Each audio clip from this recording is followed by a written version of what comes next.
Good morning. I am the Moon Mama. Today is Thursday, and Thursday is the day governed by Jupiter.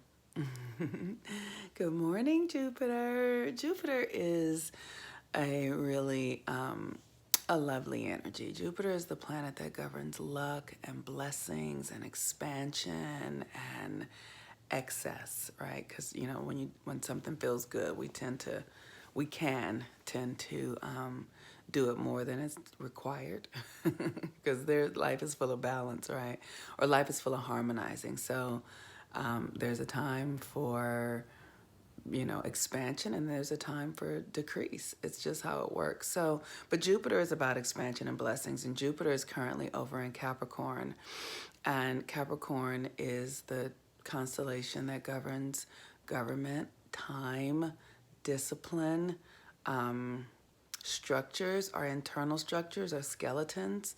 And so to have Jupiter there, those are like opposite energies. So it's literally like Capricorn is our restrictions and Jupiter is our expansion, right? So it's like, how do these energies work together for you?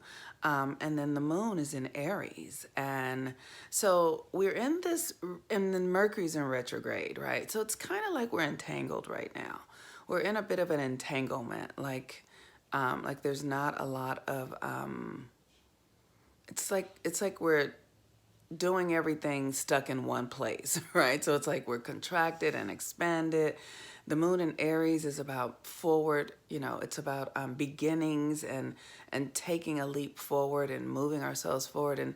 And this Mercury retrograde energy isn't really allowing us to do that. It's because we have Mercury's retrograde in water. So it's like trying to move forward in water without your feet on the ground. And it's just hard to get any traction, right? It's like really not that easy to get get traction, and so the energy grows, right? But it doesn't move, which is a really confusing sort of experience. And so really all you can do, this is very much like an energy of pregnancy, right? So it's like the growing is internal, is what I'll say. The growing is internal.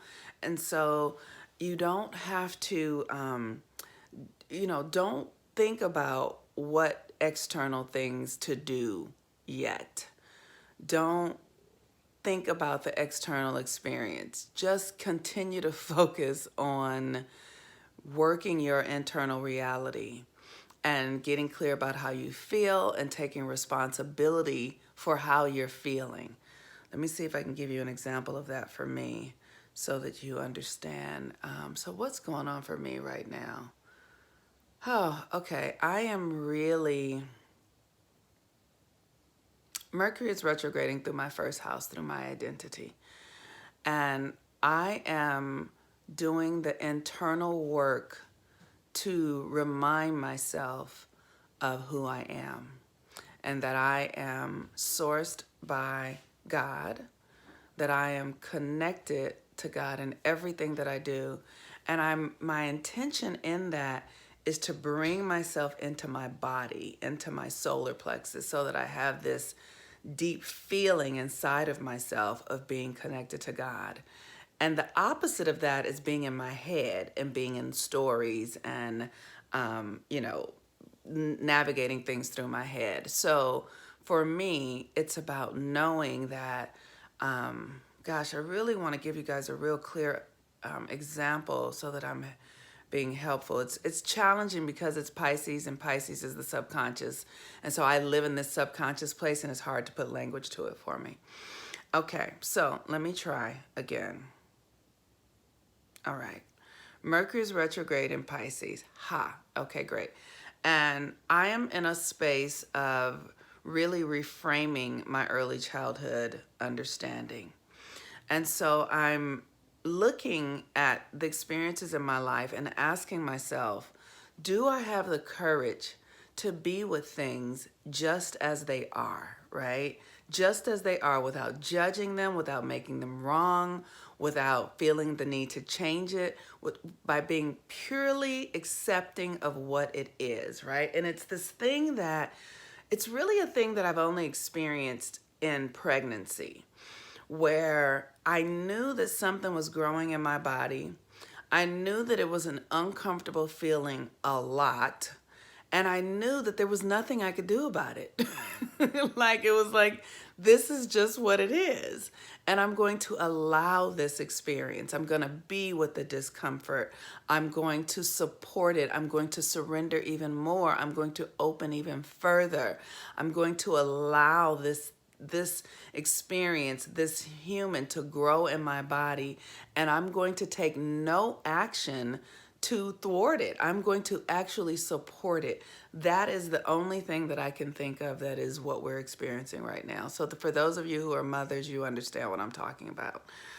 For those of you who have had the experience of having to surrender to something, maybe an illness, where you had to surrender to an illness and you've had to really let, like if you have a cold or you have the flu or something, you have to surrender to the experience. There's nothing you can do you have to let it run its course, right? And so that's where we are right now. We're in this experience of allowing something to run its course. And when it's time, we'll know what to do. So I'm going to end with that because I have to go get my son ready for school, and I'm going to see my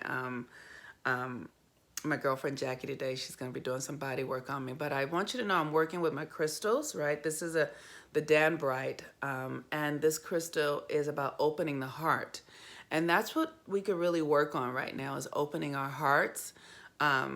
And allowing, like, really the heart is where we can stretch and open up our humanity, and also the mind. The mind can go to the highest places, and if you just give yourself permission, like, where's your fear, right? Where are the things that you're very afraid of? I know I've been hearing people talk about this coronavirus and all that sort of stuff. It's like really allowing yourself to touch your fear and then calling in an aspect of you so that you can surrender more further into it, to know that there really is nothing to fear. I mean, really, it's like, how can you get to the place of fearlessness? How can you get to the place where you're not afraid to live and you're not afraid to die? If you want to check out my course on death and dying, that might assist you. It's and the Family Priestess, and I'd be willing to send you the link. But really opening up your frequency to a greater experience of surrender. That's what we're in for right now. And one of the things that I love with the moon in Aries, one of the things that I know about children and being childlike, is that there's just a curiosity. There's like a curiosity for anything. They don't know what to say no to, so they'll do anything, pretty much. And that's what I really love about the childlike instinct. Like, when I was a mother to a young child, I could just pick him up and say, let's go. And he just would do it because there was just enormous trust. So can you access that inside of yourself, right?